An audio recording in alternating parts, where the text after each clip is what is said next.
The journey to the desert castles of the Omayyades begins south of the Jordanian capital of Amman, close to the Queen Alia Airport. The combination of both past and present, of ruins and runways, creates a unique atmosphere. The winter residence of Qasr Mushatta is no more, only parts of it remain.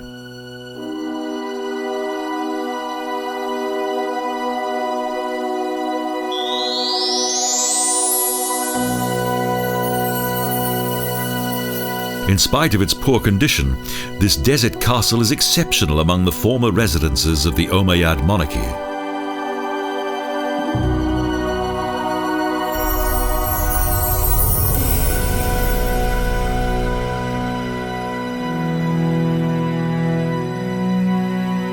According to the wishes of Caliph Walid II, the Qasr Mushatta was meant to outshine all other palaces in respect of both size and splendour.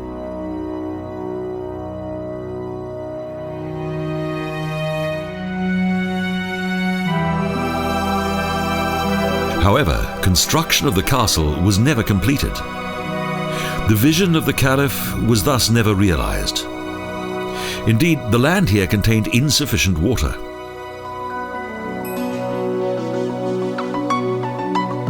Today, there is little of the once richly adorned facades of the Omayyad building. Over the years, it has been frequently plundered.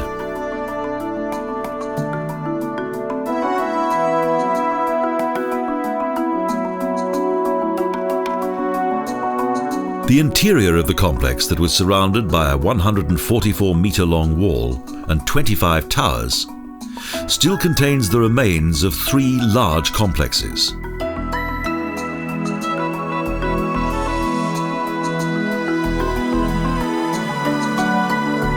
But of these, only the one that is situated in the middle is still recognizable. Construction of these buildings was not made any easier by the lack of water in the area.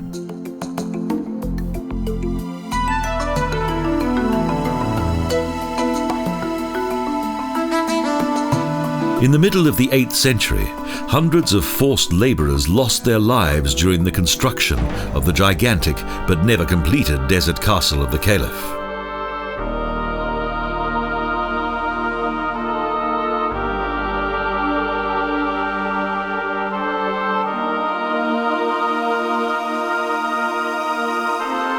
Qasr Mushatta also turned out to be a disaster for the Caliph himself. Walid II was assassinated during a revolt.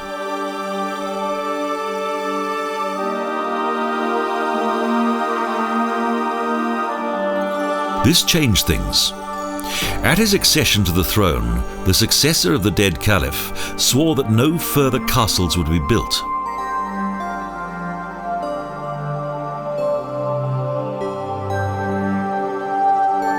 So, for many centuries, the Qasr Mushatta fell into oblivion and gradually decayed. The desert's former gravel roads that once led through the eastern part of Jordan were mainly replaced by asphalt roads in the 20th century.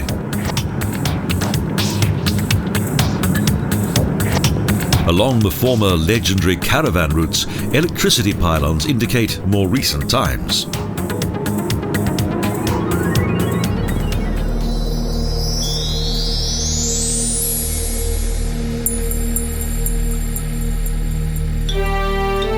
On the southern Azraq Amman Road is the impressive Qasr El-Kharaneh, the most well-preserved desert castle in Jordan.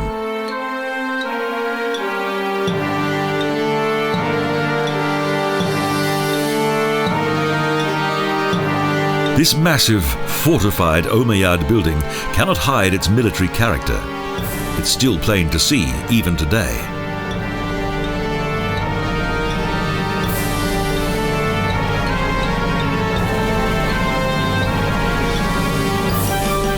But its origin is a mystery.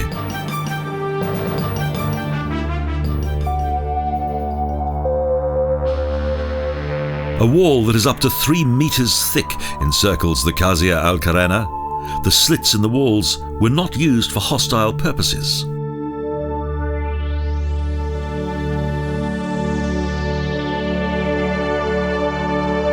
The slits were used for ventilation, but the castle's plain walls and corner towers make its intentions quite clear.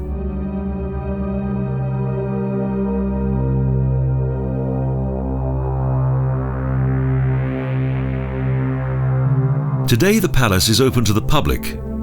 The entrance gate is located in a high recess in the southern section of the building, between two round towers.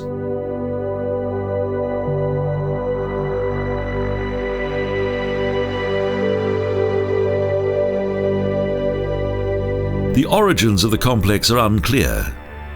Some historians believe that the Persians had this small fortress built.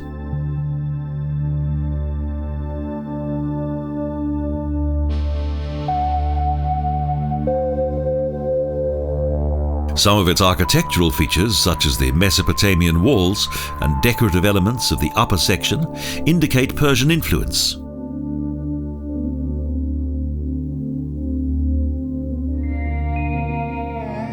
Strategic reasons also hint at the Persians because, by the construction of similar fortifications, they had a much faster route across the desert.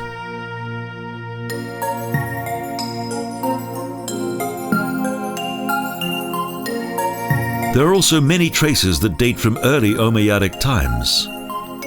The early years of their rule shows many similarities to Persian architecture.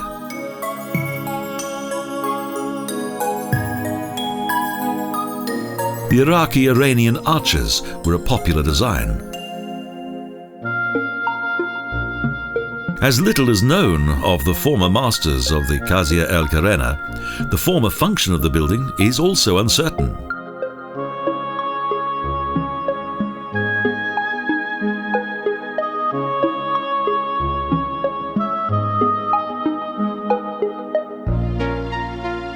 It's not known if this desert castle was once a fortification complex or a trading centre.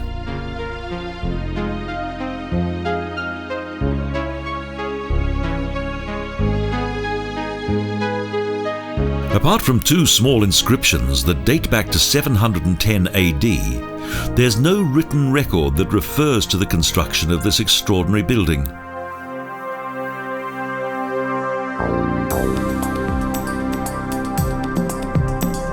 There is a distance of 16 kilometres that separates the mysterious Qasr Al-Kharaneh and the desert castle of the Omayyad.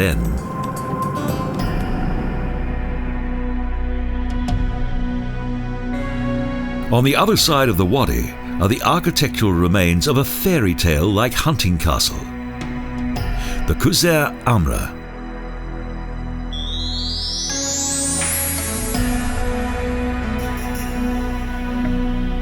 North of its main building is Amra's well house. Here, water was vital.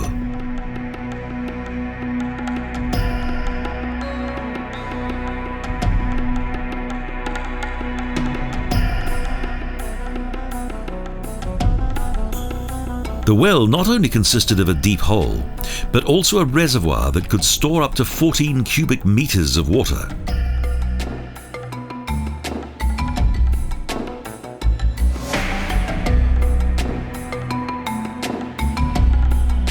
From the well house, the water flowed through two pipes into Qasr Amra's nearby bathing house. This unique feature made the hunting castle of the Omayyades famous.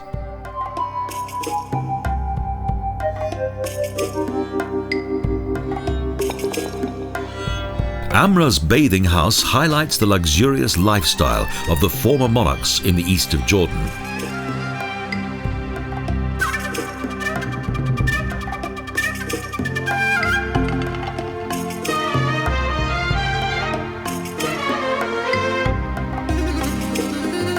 The most beautiful feature of the bathing house is without doubt its wall paintings that contain various battle, hunting and bathing scenes. The steam bath also boasts a fine cupola that features the northern star-filled sky.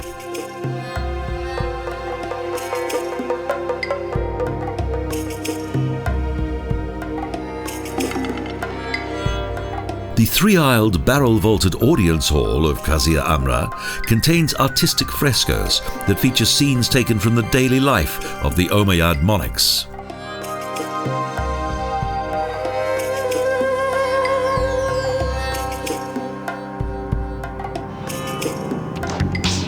Travelling in an easterly direction, it takes about an hour to reach one of this region's most fertile areas. Trees line the road as we approach a wonderful oasis.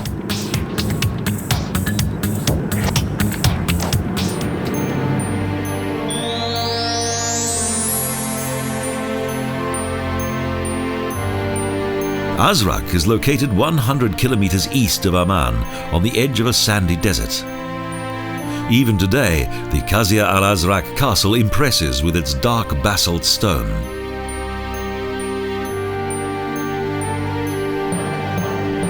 This castle looks more like a fortress than a noble residence. It's believed that it dates back to Roman times and Emperor Septimius Severus.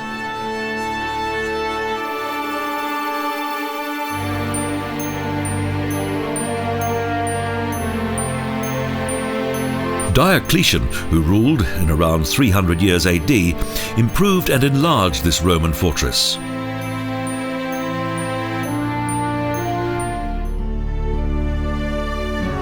Today, the Qasr Al Azraq is entered by way of a mighty medieval basalt door. Indeed, Lawrence of Arabia mentioned this door in his famous Reminiscence.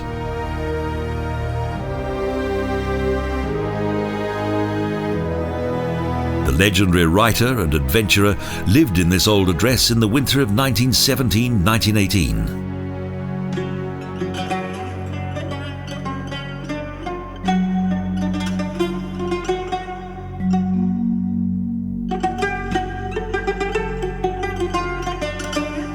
The decline of the Roman Empire also meant the end of this fortress, and it gradually fell into ruin.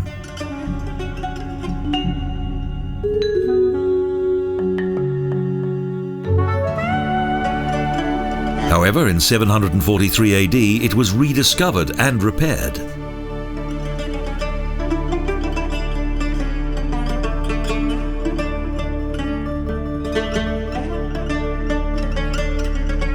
Caliph Walid II transformed the Roman fort into a splendid Omayyad castle. Azraq's proximity to the oasis was extremely beneficial.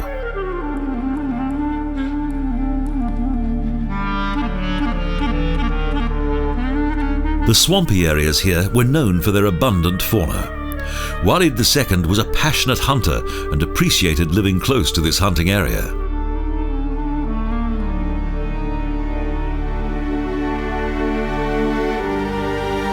In addition to its function as a hunting castle, the Qasr Azraq was also an important meeting place for desert tribes.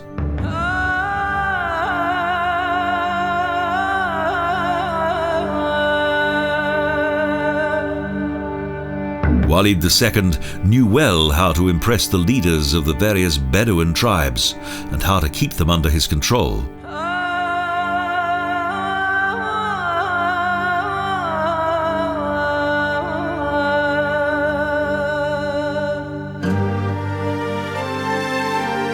A special pleasure that was on hand in the desert castles of the Omayyades was wine.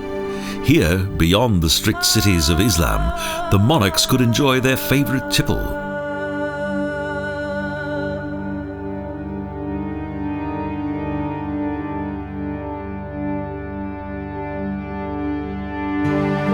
The consumption of alcohol was part of court life, and many a monarch was proud of his ability to take a lot of drink.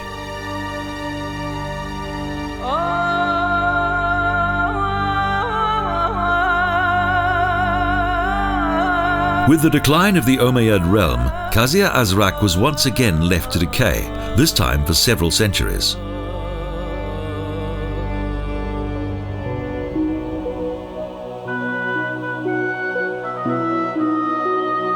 Around 500 years later, in 1237, the castle thrived once again, due to the Ayyubid monarch Azar ad-Din Aibak.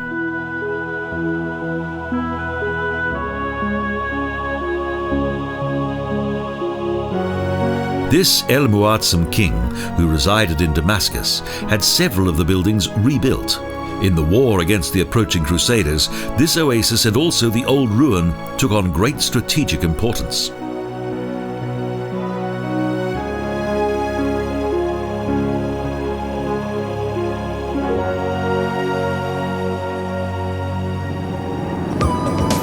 After leaving a narrow side road that leads to Qasr Al Azraq, we reach the main traffic route of this region.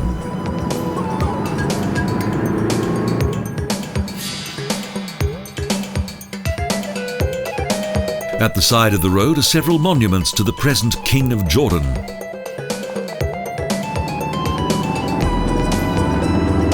In early times, the unique location of the oasis played an important role, as it lay at the junction of several caravan routes.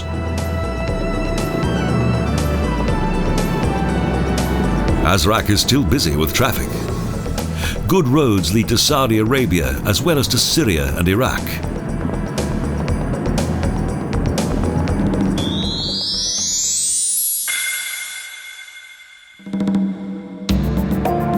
The Azraq Wetlands Reserve is situated east of the ruins and was established in the middle of the 1970s.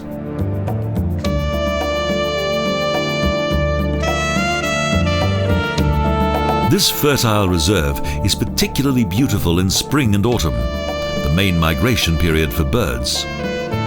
This was once an ornithologist's paradise.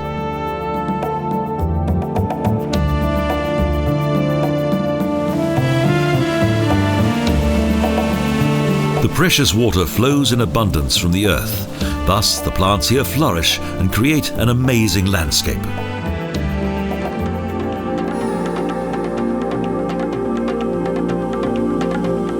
The Azraq Wetlands Reserve covers 12 square kilometres. It consists of marshland, muddy areas and several watering places.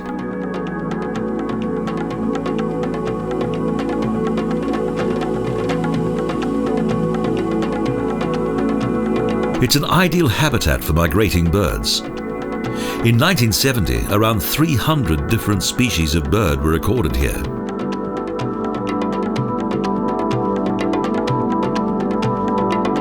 Unfortunately, the marshlands have since diminished, so the number of birds has also declined in recent years.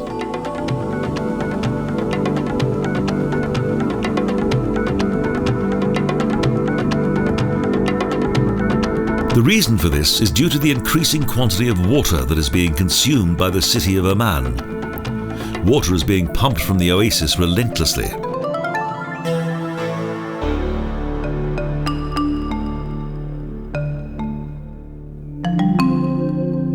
The future of this fascinating reef-covered marsh landscape in the Azraq Wetlands Reserve is now uncertain.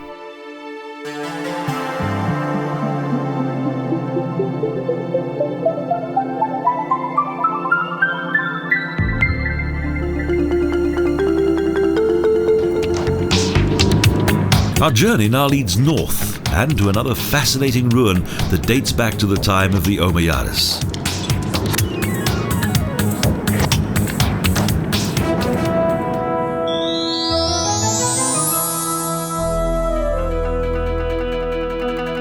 The architecture of the bathing castle of Hamam es-Sarakh is reminiscent of the Qasr Amra.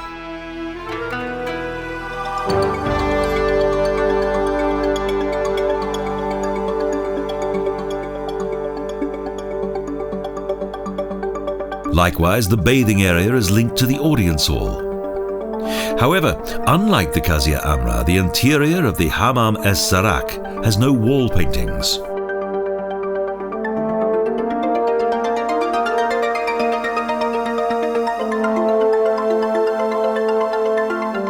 Archaeologists believe it was once adorned with mosaics and frescoes, but they were plundered by various rogues and robbers.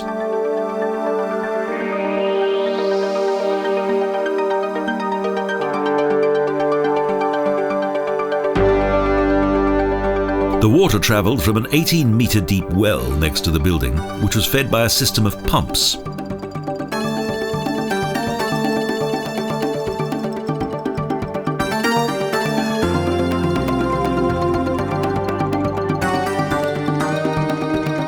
Donkeys and horses activated the pumps of the well house. The former Omayyad monarchs ensured that everything was done to make their bathing facilities as comfortable as possible.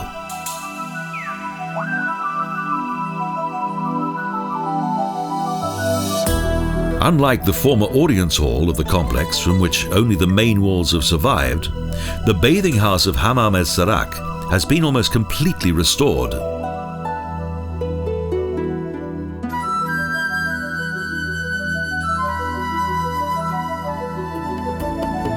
Goats and sheep often pass the ruins of the Omayyad's castles. Only 2 kilometres separate the bathing complex of Hamam es-Sarakh and the next fascinating castle in the desert.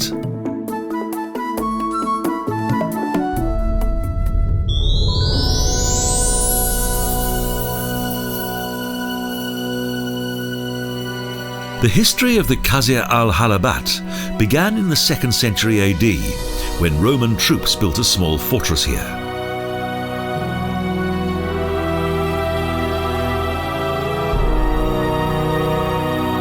The fort served mainly as a vantage point for an important caravan route, the Via Nova Traiana, that originated during the rule of Emperor Trajan.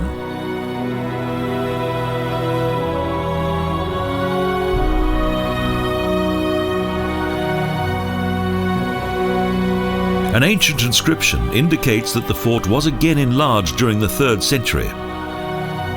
Next, the Byzantines restored it completely in 529 AD.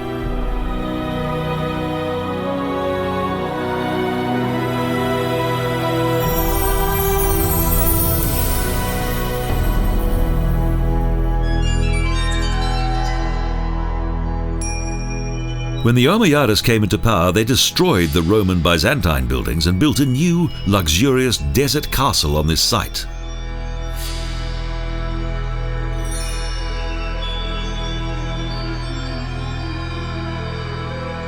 Today, the ruined limestone and basalt walls display little of the former glory of the Qasr Al-Hallabat.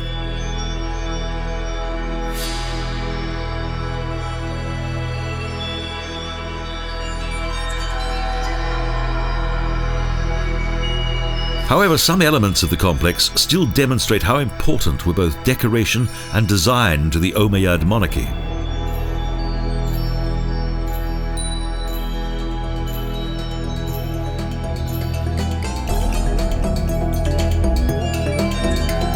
Archaeological finds show that these buildings also included a highly developed hydraulic system that was linked to the water supply.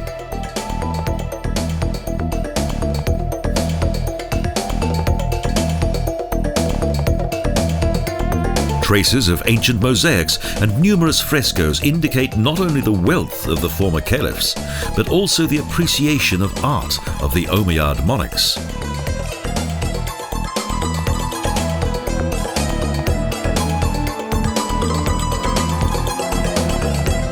A square-shaped mosque demonstrated the close ties of the monarchy to Islam.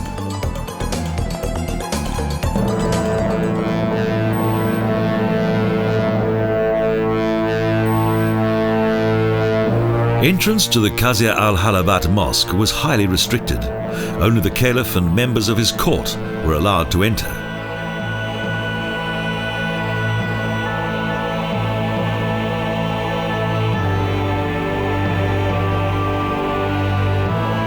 Nevertheless, the Omayyad monarchs were not as religious as they made out. In fact, the opposite was true. Their desert castles often featured wild festivities.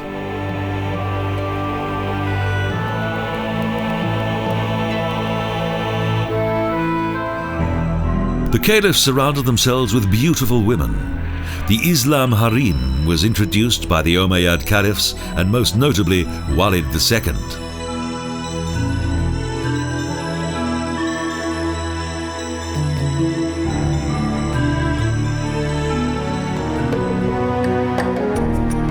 Sunset, when the last beams of the setting sun illuminate the historic ruins. A magical time for a magical adventure.